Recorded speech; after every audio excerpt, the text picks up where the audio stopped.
Hello Axel, comment vas-tu? Salut à tous. Je vais bien, je te remercie. Comment est-ce que tu vas? Très Alexandre. très bien, Alexandre. très très Yes. bien. Donc nouvelle interview, chill, podcast, tranquille, où on va parler vraiment essentiellement dropshipping, e-commerce. Mhm. Tu vas pouvoir te présenter justement pour parler un petit peu de ton parcours, un petit peu tout ce que tu as fait et que l'audience un petit peu sache ce que tu fais, comment tu le fais. Et puis on te posera deux, trois questions pour apporter de la clarté sur le domaine. Yes. Écoute, avec plaisir. Déjà, merci Quentin, merci Alexandre pour l'invitation.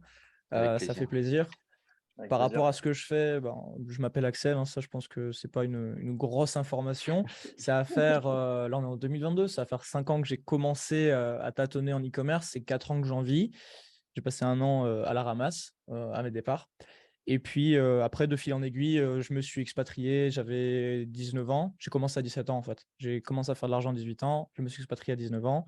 Et aujourd'hui, ça fait 3 ans, donc je vais sur mes 23, donc ouais, ça va faire bientôt 4 ans que je suis en Thaïlande. Et puis voilà, après, hein, on fait de l'e-commerce. Aujourd'hui, j'ai des logiciels aussi, et puis on a plusieurs activités dans différents domaines. Ok, Ok. ok, super. Donc logiciel aussi. Ah oui, c'est vrai que j'avais vu sur ta chaîne, tu fais un petit, un software, un petit. Non, tu travailles aussi sur un software. Ça, c'est plus difficile ou pas que l'e-com? J'imagine que les problématiques sont un peu différentes. Yes, là en fait, ce sur quoi on bosse, hein, c'est la création de plusieurs outils pour faciliter la vie et apporter des résultats aux e-commerçants. Outils que j'ai pas eu quand j'ai démarré et outils qu'on n'avait pas même à niveau déjà intéressant. Donc c'est vraiment la vision qu'on a. Et pour répondre à ta question, c'est deux mondes complètement différents.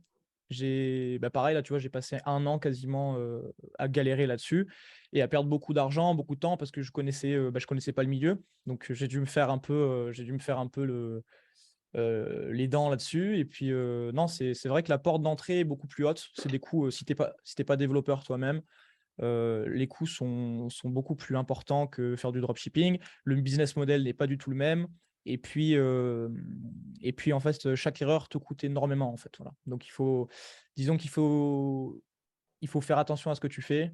Et des fois, ne pas faire les choses, c'est une décision aussi et c'est une action. Bref, C'est un voilà, choix, quoi.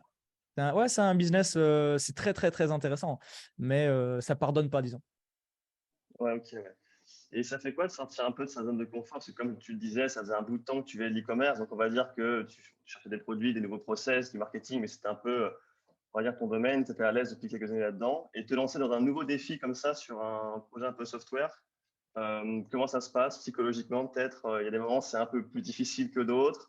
Quand tu vois la trésor qui part, pas de résultat, est-ce qu'il y a des nuits blanches, quoi? Euh, honnêtement, sortir de ma zone de confort, pour moi, c'est quelque chose que je fais depuis longtemps déjà. C'est sur le quotidien. Et c'est pas quelque chose. En fait, c'est quelque chose qui fait partie clairement de mon quotidien et de ma vie depuis déjà de nombreuses années, même avant que je commence le e-commerce en fait, hein, et avant que je commence le business en ligne. Et je pense que c'est ce qui m'a permis d'en être là où je suis aujourd'hui. Alors, je suis modeste, hein, je suis pas encore, je suis personne, hein, mais voilà, je fais mon petit bout de chemin. Par rapport au fait de développer, de voir l'argent qui part, etc. En e-commerce, j'ai tellement perdu d'argent et j'ai vu tellement d'argent partir que j'ai vraiment, je suis pas insensible à ça, mais voilà quoi, ça reste un nombre sur un écran. Et plusieurs fois en e-commerce, j'ai vu mes comptes se quasiment vider alors qu'on faisait de très très gros volumes d'affaires mensuels. Donc non, disons Ouais, que t'es ça va. vacciné. Ouais, vacciné, Ok, non, mais je suis tolérant. ok. Et justement, pour recentrer un peu plus sur le e-commerce, Mhm. donc toi, tu disais que tu avais plusieurs boutiques, notamment, Ouais. enfin, tu commences en général le testing par le dropshipping, j'imagine, comme la plupart des gens. Et tu Mhm. avais dit quelque chose d'intéressant dans une de tes vidéos. Tu parlais d'autoconcurrence sur un Ouais. produit, par exemple, pour avoir le monopole. Est-ce que c'est quelque chose que tu décides de faire sur chaque marché que tu attaques? Quelle est partie de ta stratégie? Quelle est ta vision un peu là-dessus?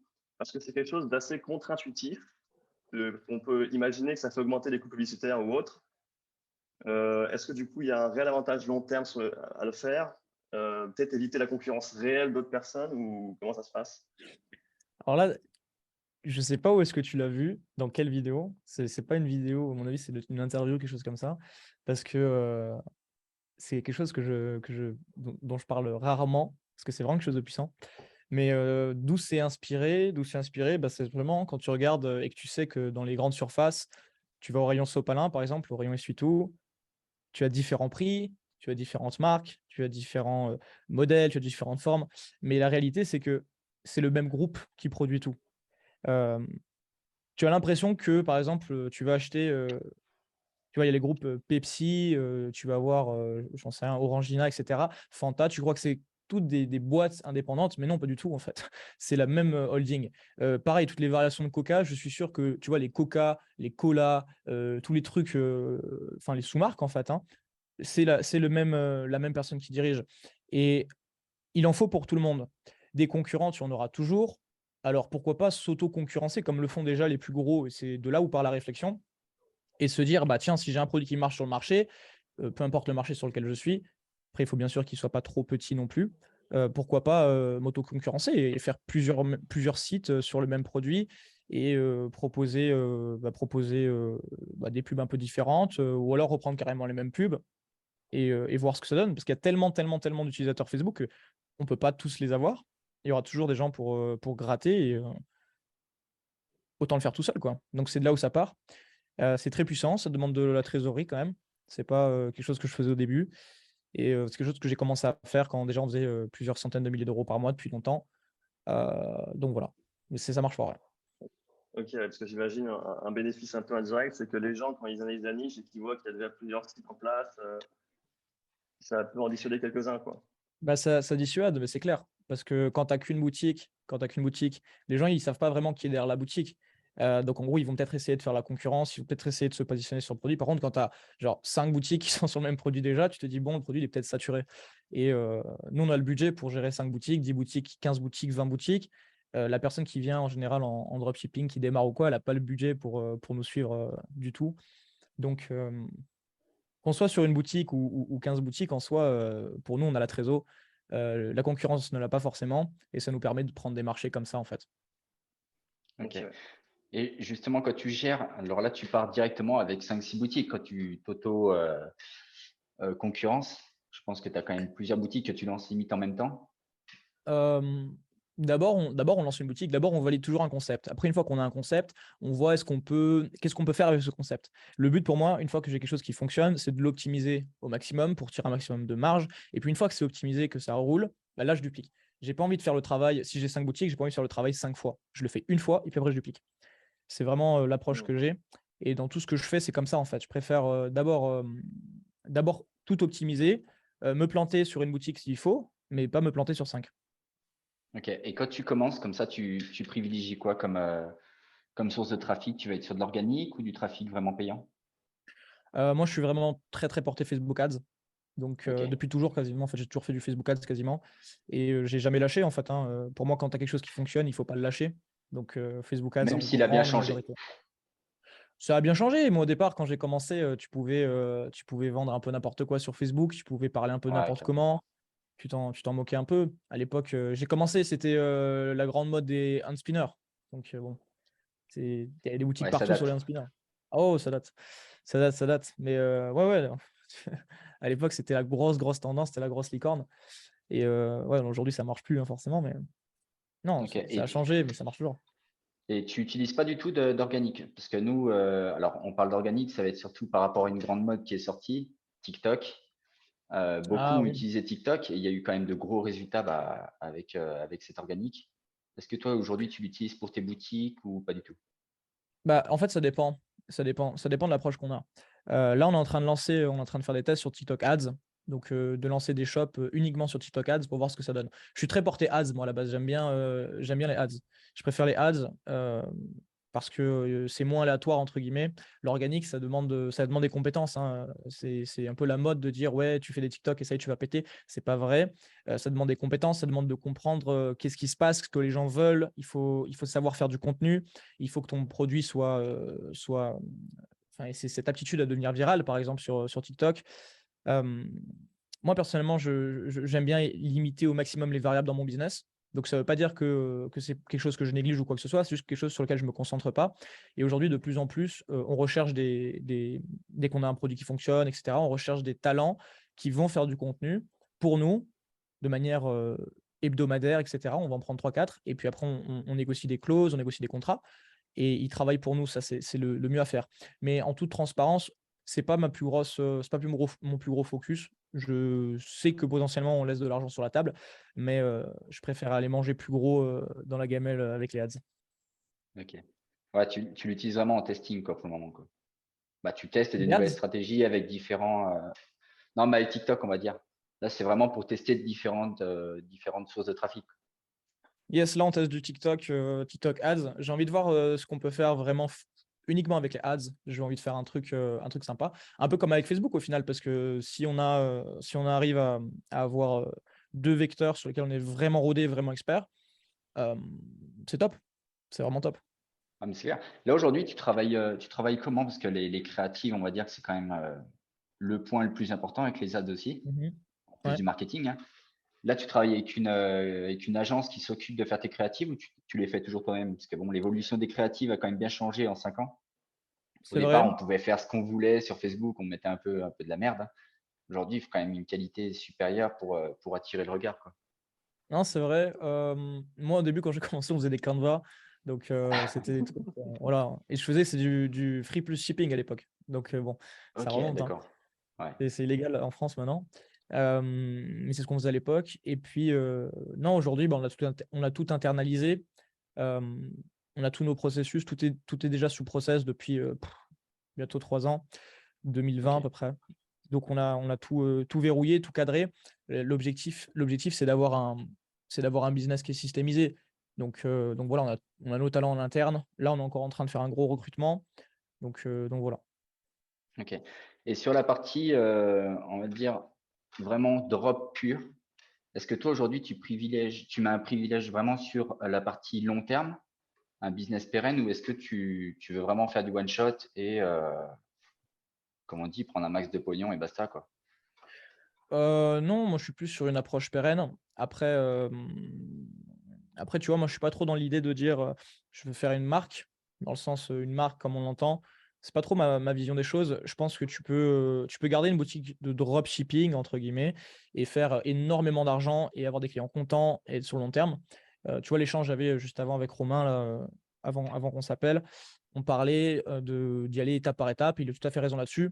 Tu peux commencer, une fois que tu as un produit qui marche bien, à mettre un flyer, puis après à changer l'enveloppe ou changer le carton, etc. etc. Tu n'es pas du tout obligé de mettre un logo sur ton produit. C'est pas ce que les gens achètent. Voilà, moi, je préfère faire en sorte d'avoir un système d'acquisition qui est rodé, d'avoir du retargeting en place, d'avoir plusieurs sources de trafic. C'est vraiment le plus important pour moi. Et surtout de retravailler le client après sur long terme. Donc, email, SMS, C'est ça. tu vois, on appelle nos clients, etc. Tu vois, on fait des trucs comme ça. C'est pour moi le plus important, plutôt que de mettre un logo sur un produit. Voilà. Ouais. Et tu sais, alors on en avait parlé la semaine dernière avec Jordan Braco, qui est très SEO, je sais pas si tu vois qui c'est. Et est-ce que pour toi, aujourd'hui, le SEO, ça a apporté une grande valeur sur tes boutiques? C'est pas quelque chose qui nous rapporte beaucoup, mais le SEO, je sais qu'à la revente, ça a des beaux multiplicateurs. C'est quelque chose qui fait toujours du positif pour la boutique, faut pas cracher dessus. Après, c'est pas ma source de revenus ni de trafic principal, c'est clair, mais bon, écoute, le SEO, moi, on n'est pas focus dessus, mais quand tu fais des ads, naturellement, tu montes dans les moteurs de recherche. Et puis Shopify, c'est quand même un outil qui rank assez bien. Donc après, je suis pas un expert SEO, encore une fois, c'est pas à moi qu'il faut demander. C'est pas quelque chose sur lequel je crache, mais voilà, c'est pas quelque chose sur lequel on se concentre non plus en priorité, quoi. Ok, ok, super. Et aujourd'hui, du coup, alors là, toi, tu es vraiment focus ads, donc la question va bien tomber. Tu conseillerais combien justement pour pouvoir tester un produit, sachant que, alors nous, on en a parlé plusieurs fois, on déconseille de s'arrêter à un test, donc vraiment en voyant large, combien tu conseillerais de budget pour pouvoir tester?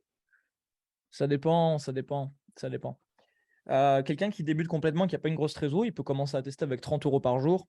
Nous, on a des élèves qui font des tests à 30 € par jour, ça leur permet de faire des 150 €, 200 € pour certains quand ils ont vraiment un bon produit. Il y en a un qui a fait avec 50 €, il fait 250 €. Quand c'est comme ça, que ça part comme ça, tu te dis, bon, c'est intéressant. Moi, je ne suis pas partisan de faire des tests ultra longs. Le budget, c'est vraiment propre à la personne. Pour moi, tu ne devrais pas louer une trésor, enfin, tu devrais pas louer une part de ta trésorerie trop importante sur ton budget ads. Si tu n'as pas la trésorerie, en fait, pour. Nous, aujourd'hui, on peut faire des tests alors qu'on a la trésor, on peut faire des tests à 50 € par jour, comme on peut faire des tests à 250 € par jour. Honnêtement, ça dépend du marché. Sur le marché français, aujourd'hui, on lance entre 50 et 100 € par jour pour nos propres boutiques et je pourrais mettre 4000, hein, tu vois. Donc, Ok. c'est vraiment voilà.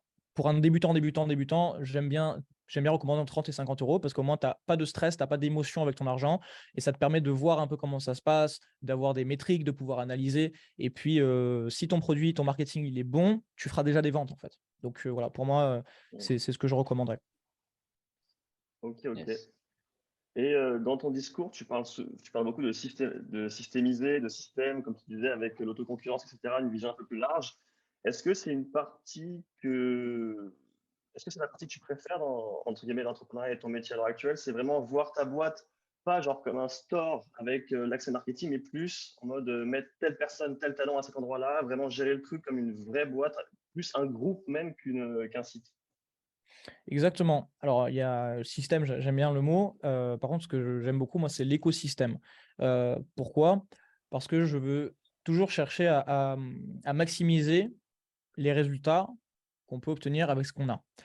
C'est-à-dire qu'une fois que tu as fait une acquisition de client, qu'est-ce que tu peux faire avec ce client pour, lui apporter de nouveaux produits, un nouveau service, quelque chose qui va l'aider, bien sûr, hein, c'est pas juste le faire payer, mais surtout après, comment est-ce que nous, de notre côté, on peut se faire la passe avec ce client qui nous a rejoint pour telle chose, comment est-ce qu'on peut l'envoyer sur un autre service ou une autre boutique ou n'importe quoi, en fait. Donc, on fait pareil pour nos e-commerce. Euh, Vraiment, tu vois, on va chercher à toujours, on se dit, bah, les ads, ça fonctionne. Avec les ads, on a des ventes, on a aussi des mails, on a des numéros de téléphone. Qu'est-ce qu'on peut faire avec ces choses-là? Bon, on fait du email marketing, on va faire du SMS marketing, mais qu'est-ce qu'on peut faire encore avec ces numéros? Bah, on appelle, tu vois. Les clients qui ne nous ont pas payé, qui ont fait les paiements de monnaie, on les appelle. Ça coûte rien, ça marche super fort. Les gens qui ont payé et qui ont reçu leur commande, ça nous arrive de les appeler aussi et leur demander comment ça s'est passé, etc. Et ça, c'est quelque chose que je veux mettre de plus en plus en place, notamment sur l'e-commerce, tu vois. Avoir un pôle vraiment dédié. Alors, je sais pas, soit louer une partie d'un centre d'appel, donc louer les services, hein, pour qu'on ait des gens qui appellent toute la journée, soit mettre quelqu'un de mon équipe qu'on n'est pas obligé de salarier à plein temps non plus pour qu'il appelle nos listes, en fait. Euh, voilà, donc ça, c'est vraiment des choses sur lesquelles on travaille, la vision de tout mettre en écosystème, et c'est ce qu'on fait, dans toutes les boîtes. Donc c'est ça qui me plaît le plus. Et puis c'est clair qu'après, aujourd'hui, mon travail, là où je vais être le plus pertinent dans ma boîte, c'est pas de faire les choses, c'est pas de faire un site. Je peux faire un site, je le ferai peut-être plus rapidement que les gens qui travaillent aujourd'hui dans ma boîte. Euh, mais est-ce que c'est là où j'aurai le max d'impact pour les gens qui bossent avec moi et pour les clients qu'on a? Pas spécialement. Donc voilà, l'objectif pour moi aujourd'hui, c'est d'être en vision, de voir ce qui se passe dans ma boîte et de mettre les bonnes personnes au bon endroit, de faciliter la vie des personnes qui travaillent dans la boîte pour que ce soit plus efficace, que ce soit plus simple pour eux, pour que les clients soient plus satisfaits. Et voilà, ça c'est vraiment la position que j'ai, donc de vision. Euh, non, c'est clairement un travail aujourd'hui d'entreprise, hein. Là, c'est fini le temps où j'étais solo dans ma chambre et que je faisais du cash avec mes boutiques, hein. Ça, c'est complètement révolu pour le coup. Ouais, mais c'est super intéressant parce que justement, il y en a qui, une fois qu'ils ont une boutique en Europe qui marche bien, ils vont plus s'axer sur le branding, l'image de marque, essayer de trouver plein de sources de trafic, mais vraiment créer l'image de marque. Alors que toi, tu es vraiment plus dans le. Bon, ça ne veut pas dire que tu n'as pas une image de marque, mais tu es plus dans le système, on appelle les clients, des choses, et vraiment, c'est très logistique au final. Alors que c'est des choses que même les gens qui font la transition en marque ne mettent pas forcément en place, quoi, parce que ça peut être peut-être décourageant de se dire il va falloir appeler les gens ou mettre tous ces systèmes en place. C'est des trucs qui sont peut-être pas forcément agréables au premier abord, alors que au final, la conversion et sur le long terme, ça doit marcher, ça doit super bien marcher. Et vu que c'est des choses que finalement peu de gens font, il y a une vraie valeur ajoutée et ça change et peut-être que ça a des gros bénéfices. Yes, l'expérience client, c'est super important. C'est vraiment quelque chose ça doit être une des métriques à surveiller les plus importantes parce que c'est de là où vient le bouche à oreille. Le bouche à oreille est un vecteur d'acquisition qui est un des vecteurs les plus puissants que tu puisses trouver, les plus vieux au monde d'ailleurs. Donc, si tu te concentres uniquement sur ton client, que tu lui apportes un bon produit, etc., que le client est vraiment, vraiment content et que tu te dépasses pour lui, le bouche à oreille va faire la différence. Le bouche à oreille, c'est ce qui va te porter Et tu peux difficilement le mesurer, malheureusement, parce que bon, c'est pas comme des ads, etc. Mais c'est ce qui va faire la vague de fond. Ta ads ou peu importe ce que tu fais pour attirer du trafic, c'est quelque chose qui va amener dans ton business. Mais si ton business, après, c'est une machine de conversion et les gens sont super contents, la lame de fond qui arrive avec le bouche à oreille est juste énorme, en fait. Donc, voilà, il faut voir le ROI sur le long terme, en fait. Tu vois, plus que sur oh, tiens, je vais mettre un packaging. Le client, il va pas être plus content parce qu'il a un packaging, mais le service, il est nul, etc. Tu vois, tu as meilleur temps d'avoir un packaging simple, pas un truc avec des écritures en chinois et tout, hein. Un packaging simple, un produit qui est bon, qui fonctionne, un produit, tu vois, qui c'est pas de la camelote, et le client, tu vois, qu'il ait vraiment l'impression que tu sois là tout le temps.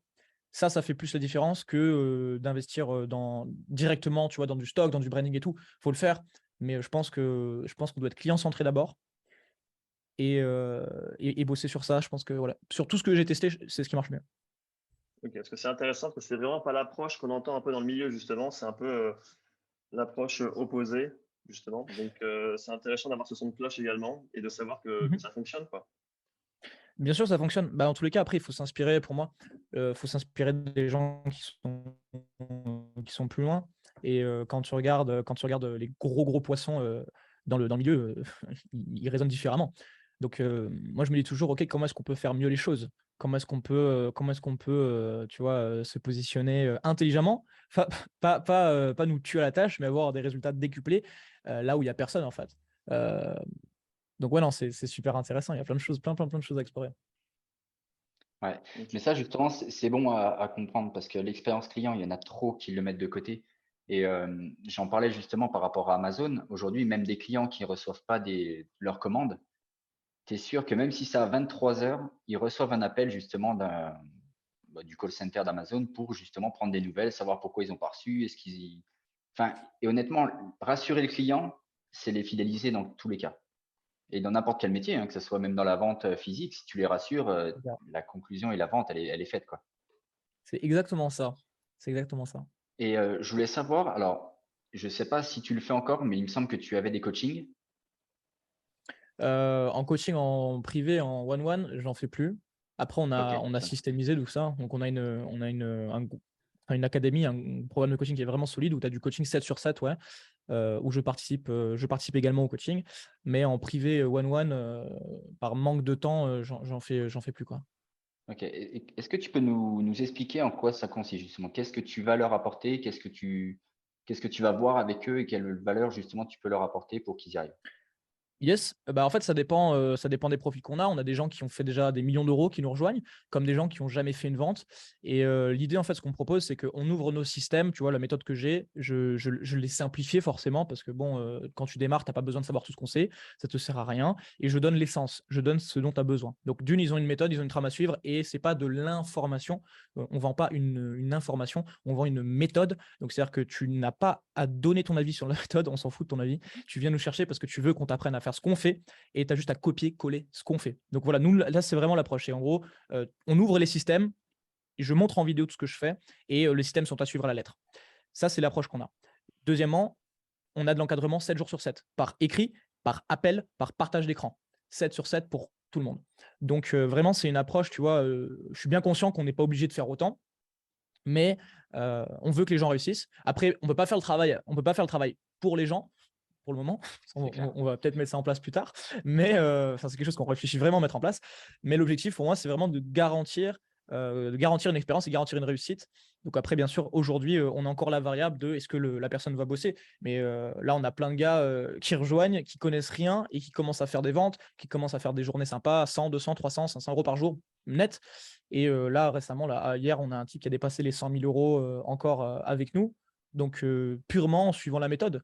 Et ça fait en plus 3 mois, peut-être qu'il n'est pas venu en coaching parce qu'il n'est pas obligé de venir. Ça fait peut-être 3 mois qu'il n'est pas venu en coaching et voilà, dans son coin, juste en appliquant la méthode, ça fonctionne. Donc, c'est ça qui est cool. C'est ça qui est cool. Voilà ce qu'on propose en fait.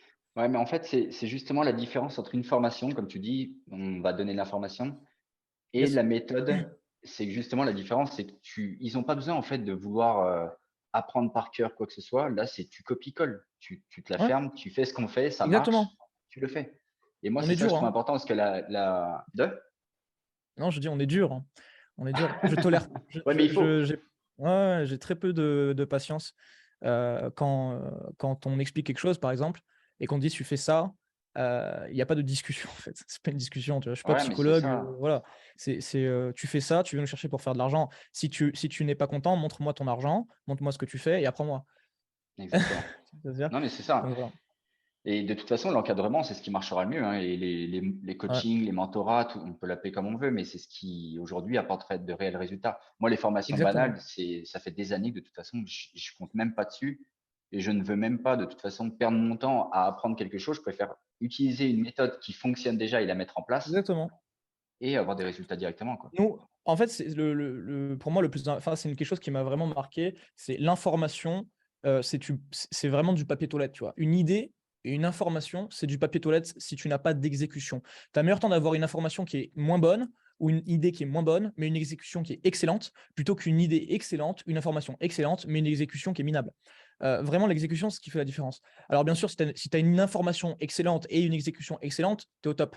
Nous, c'est ce qu'on essaye d'apporter avec la méthode, les explications les plus limpides possibles et surtout l'exécution. Après, bon, on ne peut pas exécuter encore parce que ça va arriver. On ne peut pas exécuter pour nos membres, mais vraiment, c'est quelque chose qu'on s'est posé. On s'est dit, bon, qu'est-ce qu'on pourrait faire pour que les mecs, en fait, s'ils nous payent, on leur garantit qu'ils gagnent de l'argent qu'il arrive, tu vois. C'est vraiment Ouais, les une réflexions garantie de qu'on a résultat, dans. quoi. Tu vois ce que je veux dire? Mais, et c'est pas une garantie dans le sens, tiens, regarde, on a notre condition générale. Non, non, c'est vraiment une garantie en mode, comment est-ce qu'on peut s'assurer que le mec, même s'il bosse pas parce que il est quoi, je vais pas dire le mot, mais c'est comme ça. Il y a des gens qui, tu peux pas transformer un âne en un cheval de course. Comment est-ce qu'on peut lui garantir des résultats pour notre image en fait? Parce que pour lui, il va être content, ça va créer du bouche à oreille, et nous, on aura une bonne image. Comment est-ce qu'on peut faire?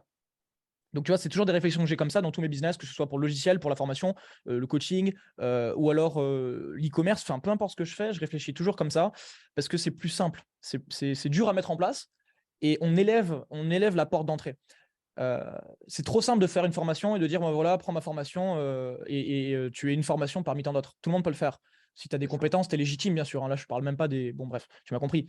Mais comment est-ce qu'on peut mettre la barre d'entrée tellement haute que, en fait, il n'y a pas de compétition parce que c'est nous, tu vois. Il n'y a pas de discussion à avoir. C'est vraiment les réflexions que j'ai dans tout ce que je mets en place.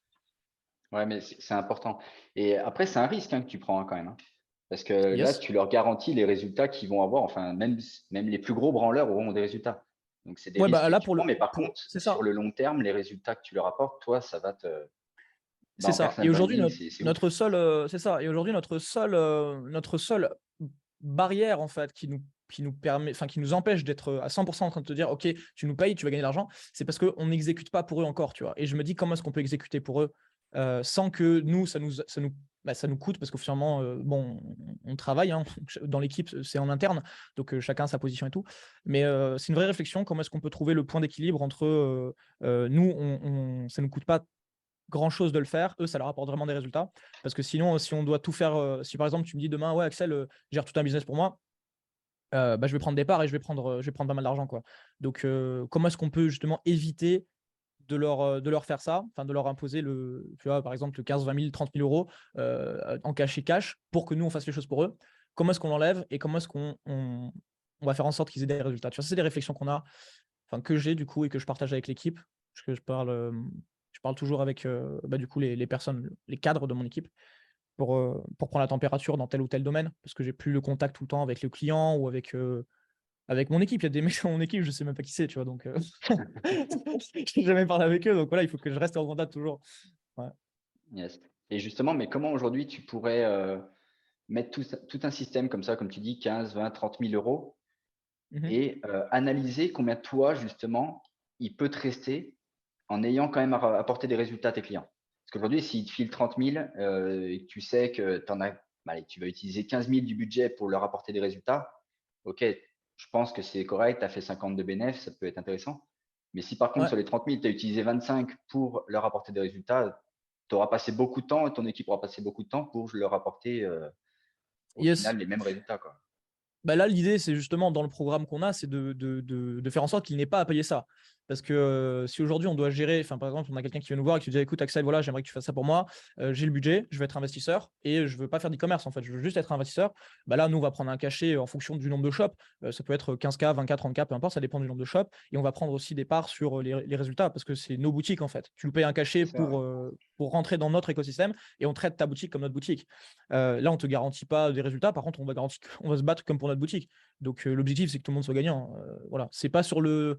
Dans tous les cas, c'est pour ça qu'on réfléchit. C'est pas sur le cachet qu'on fait vraiment de l'argent. En toute honnêteté, que ce soit 15, 20 ou 30K, c'est pas là où on va faire beaucoup d'argent. Là où on va faire beaucoup d'argent, c'est sur la prise de part. C'est là où on fait le plus d'argent. Et dans les partenariats que j'ai toujours fait, c'est là où j'ai gagné le plus, c'est dans les prises de part. C'est pas sur le cachet initial. Ok. Et là, aujourd'hui, si tu avais un conseil à quelqu'un, allez, on va dire, pour aller chercher 10 000 euros pour pouvoir justement avoir cet accompagnement, quelle solution tu utiliserais pour Ouais. faire les 10 000 euros? Bah là, l'accompagnement, nous, on charge pas 10K pour le Non, programme de mais je parle coaching. vraiment, nous, 10K, c'est une somme. En fait, on a tellement entendu parler des 10K par mois, etc. Ah ouais. J'ai l'impression que dans le drop, on entend beaucoup ça. Si quelqu'un Mhm. devrait avoir 10K rapidement pour pouvoir automatiser certaines tâches, moi, je parle surtout du media buying parce que c'est pas quelque chose que je m'occuperai dans tous les cas. Ouais. Mais voilà, avoir un petit budget de 10K, Ok, donc là, la question, c'est comment faire 10 000 euros. c'est ça. Tu peux faire 10 000 euros de plein de façons. Si tu n'as pas de capital, ne fais pas de drop. Si tu veux faire 10 000 euros, il y a plein de façons de faire le drop. Il y a plein de façons, pardon, de les faire. Et je pense que le drop, c'est pas. Si tu n'as vraiment aucun capital, c'est pas le plus idéal. Si tu as déjà quelques milliers d'euros, lance du drop. Tu peux faire des choses à côté aussi. On a 24 heures dans une journée. Je te garantis que tu peux trouver du temps pour faire de l'argent. Il y a toujours du temps. Même si tu as un taf, même si tu as une famille, même si tu es vraiment déterminé, que tu es obsédé par le fait de faire 10 000 euros, 50 000 euros ou 100 000 euros, faire 1 million d'euros ou 10 millions d'euros, peu importe. Si tu es vraiment obsédé par ça et que peu importe ce que tu fais dans ta vie, tu y penses et tu fais en sorte de le faire, je te garantis que tu trouveras du temps, peu importe ta situation en fait. Donc ça, c'est une chose. C'est le mindset qu'il faut avoir, l'état d'esprit qu'il faut avoir. Donc, deuxième chose, si tu n'as aucun capital, rends service à des gens. C'est la façon la plus simple de faire de l'argent, c'est en étant payé par les entreprises que tu vas aider. Une entreprise qui fonctionne, elle a de l'argent. Tu vois. Si aujourd'hui, un de mes collaborateurs principaux aujourd'hui, il est venu me voir avec un message à froid sur Facebook. Il m'a dit Axel, je te suis sur YouTube. J'aime vraiment ton approche, j'aime ta transparence, j'aime tes valeurs, etc. J'ai envie de bosser pour toi et je suis prêt à faire n'importe quoi. Là, aujourd'hui, j'ai besoin d'un job, je peux faire ton SAV, je peux faire n'importe quoi. À la base, je fais du SAV. Mais dis-moi et je suis chaud à bosser. Je ne lui ai pas répondu parce que tu sais, j'en ai des gens qui me parlent comme ça et c'est pas que j'en ai trop, mais j'en ai plein. Donc, j'ai pas répondu, j'ai ignoré. Et il m'a relancé. Il m'a dit Axel, je suis vraiment sérieux, que ce soit oui ou que ce soit non, juste dis-moi. Et là, je me suis dit, OK, bon, le mec me relance, c'est qu'il est vraiment déter, tu vois. Parce que sinon, il m'aurait pas relancé, en fait. J'en ai plein qui me disent, ouais, j'aimerais trop travailler pour toi. Je dis, OK, quelles sont tes compétences? Aucune. OK, qu'est-ce que tu vas m'apporter? Tu vois? Et l'approche du type qu'il a eu de m'envoyer un simple message aujourd'hui, bah regarde, ça va faire, là, on est quoi, 2022, ça va faire 1 an et demi qu'on travaille ensemble. À la base, il a commencé gratuitement. C'est un mec qui est venu bosser pour moi gratuitement. Je lui ai dit, j'étais dur au début, je suis toujours dur avec les gens qu'on recrute parce que je préfère te mettre dans des pires conditions, voir comment est-ce que tu te comportes et puis après optimiser. Et ce mec-là, en fait, sur un message bête, il a fait 2 mois, 2 mois gratuits sans rien me demander. J'ai beaucoup apprécié. Du coup, à la fin des 2 mois, je lui ai cash fait une promotion, je lui ai mis un bon billet et il s'y attendait pas. Et aujourd'hui, ça va faire bientôt, du coup, voilà, 1 an et demi qu'on est ensemble et déjà, il a doublé son salaire de base. Tu vois, il est salarié donc plein temps et il prend de l'argent tous les mois grâce à nous. Et en plus, il est commissionné, etc. Donc là, son salaire, il a un très beau salaire. Il a un salaire d'ingénieur, en fait, d'ingénieur en étant, du coup, en bossant chez lui et en étant avec nous. Et c'est que le début. Moi, j'ai envie que ce mec-là, il prenne 10K par mois, 15K par mois, 20K par mois avec nous. C'est vraiment la vision qu'on a. Donc, il ne faut pas avoir peur de démarcher et il ne faut pas avoir peur de se salir les mains. 10 000 euros, c'est pas grand-chose. C'est toute une question de voir les choses. 10 000 euros aujourd'hui, pour moi à l'époque c'était énorme. Aujourd'hui, bon, j'ai pas envie d'être prétentieux, mais c'est vraiment pas grand-chose. Comme pour des personnes, tu vois, ils vont te dire 1 million d'euros, c'est rien, tu vois, pour eux. Voilà, c'est qu'une question de vision. Et si tu veux faire 10K, tu as juste à faire 300 euros par jour et tu fais 10K par mois, tu vois, à peu près. Donc, tu as un job au SMIC, tu fais n'importe quoi, tu fais, allez, 60 balles par jour, je sais pas, tu vois, ça fait longtemps que je suis pas au SMIC, j'ai pas envie de dire des bêtises. Tu fais 60 balles par jour, tu t'en sers juste pour vivre. Tu dépenses rien. Tu dépenses rien pour, tu vois, bon, tu fais tes plaisirs le minimum possible. Donc, tu as du cash. Tu vas rendre des services à côté. Tu vas rendre des services, tu vas faire du SAV pour les gens, tu vas faire des logos pour les gens, tu vas faire des boutiques pour les gens. Tu vas faire des vidéos pour les gens. Tu fais n'importe quoi.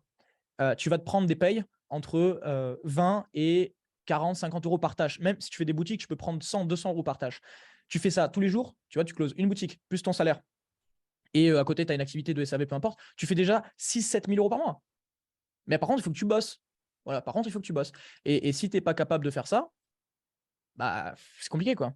Donc voilà, après, je peux comprendre qu'il y a des gens qui ont des contraintes et tout, mais si tu devais démarrer de zéro, fais du service, sors-toi les doigts, et tu vas te rendre compte que 10 000 euros, tu les as bien plus vite que ce que tu penses. Vraiment. Exactement. Super. Ça, c'est intéressant ce que tu dis, parce que déjà, quand tu parles, on sent quand même qu'il y a. Disons qu'on voit un peu le mindset, quoi. C'est, on va dire, plutôt cash. Je dirais pas dur avec son employé, pas forcément dur en termes de mindset, mais c'est plus en mode aucune excuse, sors-toi les doigts, trouve tes solutions et vas-y, quoi. Il faut chercher Exactement. des solutions ou des excuses, quoi. Exactement. Il y a quelque C'est chose super aussi, intéressant. Ouais. il y a quelque chose aussi qui est très importante, et je pense qui fait beaucoup de mal à beaucoup de personnes. C'est le rêve qu'il y a sur les réseaux de l'entrepreneuriat. Pas tout le monde est fait pour être entrepreneur. Et aujourd'hui, il y a quelque chose qui est dommage, c'est qu'on va te vendre le lifestyle de rêve, tu es entrepreneur, fuck le salariat, etc. Dis-moi, on a des salariés, hein.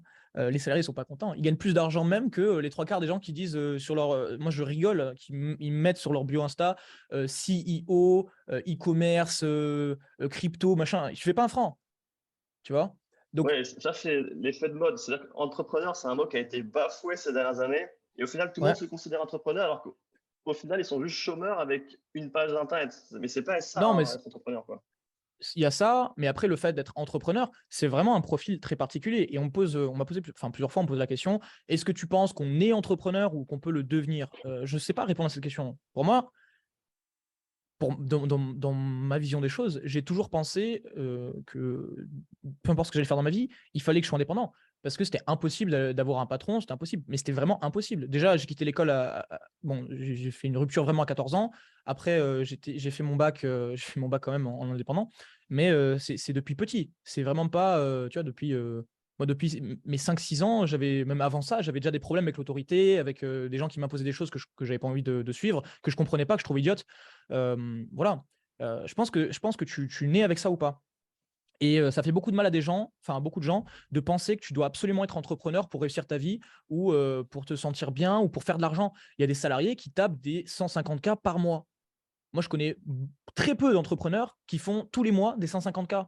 Tu vois, alors, il y en a plein, hein, mais par rapport à la masse de personnes que je connais des milliers de personnes, alors pas personnellement, etc., hein, mais je connais des milliers de personnes, j'ai échangé avec des milliers et des milliers de personnes, et j'en connais pas beaucoup qui font 150 par mois. Voilà. Donc, en vrai de vrai, ça fait beaucoup de mal à beaucoup de personnes. Et si tu veux faire de l'argent, il n'y a pas que l'entrepreneuriat, hein. L'entrepreneuriat, d'ailleurs, c'est risqué. Mais bon, ça paye bien quand tu réussis. Ouais, puis c'est stimulant, quoi, parce que ça te fait aussi prendre conscience de plein de choses. Tu vois la vie un peu différemment quand tu as ton compte, tu apprends à lier. Il y a des concepts que tu peux trouver dans le business que tu peux aussi mettre dans ta vie perso et inversement. Et il y a une certaine osmose, en tout cas pour ma part, je trouvais qu'il y avait une certaine osmose à vivre un peu la vie à son rythme, quoi. Alors, au début, forcément, tu le subis, le rythme, tu fais plus que ce que tu es payé pour ou peu importe. Mais il y a quelque chose qui est quand même vachement cool à l'idée d'avoir son rythme, ouais, de récolter des fruits. Yes, yes, je suis d'accord avec toi. Et il y a une chose qui est, tu vois, une phrase qui est vraie, qui est très très vraie, c'est ton business est le reflet de ta personne. Si ton business est nul, c'est que tu es nul, en général. Si ton business il n'est pas constant, c'est que tu n'es pas constant. Si ton business il se casse la gueule, c'est que dans ta vie tu te casses la gueule. Et tu peux vérifier, tu verras qu'en général c'est très vrai. Euh, c'est très vrai. Du moins Ouais. quand tu démarres, etc. Parce qu'après, bon, moi aujourd'hui par exemple, si tu vois, je décide d'arrêter de travailler, je le ferai pas bien sûr parce que je suis pas bête, hein, mais j'ai des gens, j'ai des gens qui comptent sur moi dans mon équipe, dans les clients, etc. Euh, mais si je décidais d'aujourd'hui d'arrêter de travailler, de faire n'importe quoi pendant un mois, 2 mois, je sais que j'ai toujours mes systèmes et mes équipes qui travaillent, tu vois, et qui sont payés. Par contre, il n'y aura pas de croissance. Il n'y aura pas la croissance que j'apporte. Tu vois ce que je veux dire. Donc, non, ton business, c'est le reflet de ta personne. Et puis, je pense que si tu es déjà dans un état où tu subis ton travail, c'est que ça va être compliqué, c'est pas fait pour toi, quoi. c'est pas fait pour toi. Si tu as peur d'envoyer des 15 heures par jour quand tu démarres, c'est compliqué, quoi. Quand j'étais à Bangkok, sur ma première année à Bangkok à 19 ans, je dormais à peu près, j'ai fait ça pendant quelques mois, je dormais à peu près 5 heures par nuit et je faisais 30 minutes de sport en me levant. J'allais acheter un truc vite fait à l'épicerie. Je prenais le bateau, à l'époque j'étais à Bangkok pour traverser la rivière, le tram, et j'arrivais au bureau. J'étais pas le premier arrivé au bureau parce que j'étais le dernier en fait. Je rentrais chez moi à 5 heures du matin, je me levais vers 10 heures, 10h30, je faisais ma séance, c'était plié. J'avais le bateau à 10h45, paf, j'arrivais au bureau. Au bureau, il était 11h30, midi, et ça me faisait déjà chier, pour parler un peu crûment, ça me faisait chier de ne pas être le premier au bureau. Tu vois, j'étais vraiment cette détermination là. Donc, c'est en vrai, je rentrais, il était 5 heures, je rentrais pour dormir. Je rentrais pour dormir, paf, paf, paf. Et c'était que ça. C'est pas sain du tout. Avec du recul, aujourd'hui, je pourrais le faire 100 fois différemment. Mais je le subissais pas, tu vois. Donc voilà, moi, ça, c'est quand j'ai vraiment commencé. Enfin, je faisais déjà de l'argent, mais je voulais passer à la vitesse supérieure. Donc ouais, non, si tu subis les choses, déjà, ça va être compliqué. Ok. Bah, nickel. En tout cas, merci beaucoup pour tout ce que tu as apporté. Et si tu avais un Yes, petit mot pour de la fin, voilà, le dernier mot, qu'est-ce que tu leur donnerais comme conseil niveau que ce soit mindset ou même entrepreneurial? Qu'est-ce que tu donnerais comme conseil pour se lancer, quoi? Bon, Est-ce que tu dois avoir des ouais. couilles? Est-ce que tu dois vraiment te battre? Enfin, voilà. Qu'est-ce que tu donnerais comme conseil? Donc là, on parle vraiment pour quelqu'un qui se lance. Ouais, bah, je pense qu'aujourd'hui, c'est. Alors, moi, j'ai le reflet en fait des messages qu'on a eu la dernière fois avec l'interview avec Anthony, en fait. C'est j'aimerais bien me lancer, mais à chaque fois, vous dites il faut du budget. Parce que moi, je suis partisan de toute façon, ne te lance pas dans quelque chose en pensant que tu peux démarrer avec zéro. Pour moi, le Ouais, zéro t'as raison. n'existe pas. J'en ai vu de partout des vidéos, faire du drop avec 0 €, commencer avec 0 €, devenir millionnaire avec zéro. C'est du Non, je suis pas bullshit. d'accord. Et aujourd'hui, donc, il y en a beaucoup qui critiquent dans le fait qu'on dise qu'il faut un budget de toute façon, quoi qu'il arrive. Donc, c'est pour ça, en étant salarié ou, comme tu disais, en vendant ses services, va faire de l'argent, tu te démerdes. Mais aie un budget. Mais quel conseil aujourd'hui tu donnerais justement pour se lancer, quoi? Alors, bah, comme je pense que j'ai donné tout à l'heure, j'arrive pas à te taguer sur Instagram au passage, là, j'ai fait une petite story. J'arrive pas à te taguer sur Instagram. Peu importe. Hop, tac, je la pose comme ça. Quel conseil je donnerais? Bah, je pense que j'ai donné déjà une route à suivre tout à l'heure, là, quand tu me demandais comment Ouais, faire pour 10 le K. point de vue finance, ouais. Mais là, Ouais, vraiment, mindset, on va dire. bah, c'est pareil. C'est pareil. J'en ai parlé aussi. Il faut vraiment que tu sois dans un délire. Si tu as vraiment envie de réussir ta vie, il faut déjà que tu définisses pourquoi, enfin, pour toi, qu'est-ce que c'est réussir. Il y a aussi un truc, alors là, ça doit être un peu, ça va pas plaire peut-être à certains, mais faut pas chercher à être trop heureux, quoi. Ça, c'est aussi quelque chose qui est important. Aujourd'hui, il y a trop de gens qui veulent être épanouis, heu, se sentir bien, avoir des bonnes vibes et tout ce bullshit. La réussite, c'est pas corrélé forcément au bonheur. L'argent après t'apporte le bonheur. Mais si tu veux de l'argent, bah, va chercher l'argent, quoi. On s'en fout tes sentiments. Moi, aujourd'hui, peu importe ce qui se passe quand je suis en mode travail, que je sois content, déprimé, heureux, je m'en fous. J'ai du taf, je le fais, point. C'est vraiment le truc qui va faire la différence, c'est que arrête d'écouter tes émotions déjà, parce que ça sert à rien. Arrête d'attendre d'être motivé, ça sert à rien. Sois déterminé, sache vraiment ce que tu veux et va le chercher. C'est vraiment ce que je recommande. Et aujourd'hui, quand tu vois, on recrute ou quoi, on recherche des gens qui ont cet état d'esprit de lion, quoi, tu vois. On cherche vraiment des gens, tu vois, qui ont des, pour moi, c'est les 3 valeurs, c'est l'éthique, la transparence, la fidélité. Tu vois, ça, c'est très important. Pour moi, la loyauté, c'est une des valeurs les plus importantes. Et si déjà, tu n'es pas loyal à toi-même et à tes objectifs, ça va être compliqué pour ce que tu vas faire ensuite. Donc, tu vois, ça, c'est des valeurs qu'on recherche, nous, chez nos employés. Et c'est pour moi, je pense, des valeurs que tu dois avoir, toi, quand tu veux faire les choses. Euh, Peu importe ce que tu veux faire d'ailleurs. C'est vraiment ce que je recommanderais, ouais. Et puis, Yes, j'ai carrément. fait une vidéo là-dessus. Pour justement, tu vois, pour finir là-dessus, sur le démarrer avec 0 € en dropshipping, j'ai fait une vidéo là-dessus. Il y a plein de gens qui disent: «Oh, mais au final, tu donnes pas j'ai donné un plan. Je t'ai donné un plan. Voilà, tu as un plan exact. Tu peux pas démarrer avec 0 €. Par contre, je vais t'expliquer comment tu vas faire 1000, 2000, 3000 €, 4000 €, 5000 € par mois. Et puis après, tu vas réinvestir en drop. Tu vois. Voilà, ça, c'est vraiment l'approche que j'ai. Donc, écoute pas trop tes émotions. Sache que tu veux. Bagarre-toi pour ce que tu veux. Tu l'obtiendras bien plus vite que ce que tu penses. Yes, Ok, nickel. bah Merci écoute, beaucoup. super mot de la fin. Merci Axel en tout cas pour l'interview. C'était un plaisir. Yes, merci à vous, les gars, pour Euh, l'invitation. et puis, Avec grand on se plaisir. retrouve très prochainement pour une nouvelle vidéo sur la chaîne. Ciao, ciao. Ciao, Yes, ciao. ciao. Merci Axel. Merci à vous, à bientôt.